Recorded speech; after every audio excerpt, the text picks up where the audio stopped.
So this is a ballot box with a check. Okay, I created this in Microsoft Word. So after opening the Microsoft Word, how I create this ballot box with check, this symbol how I created is discussed in this video. For doing this, I go to, after opening this Microsoft Word, I go to my computer keyboard, and here I simply type 2611. Okay, I type like this 2611.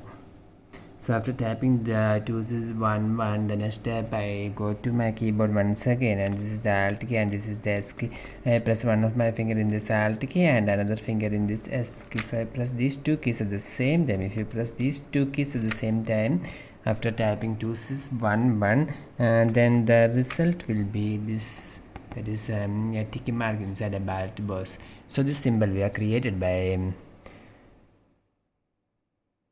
the symbol method of this video. See for more videos, you can subscribe. Thank you.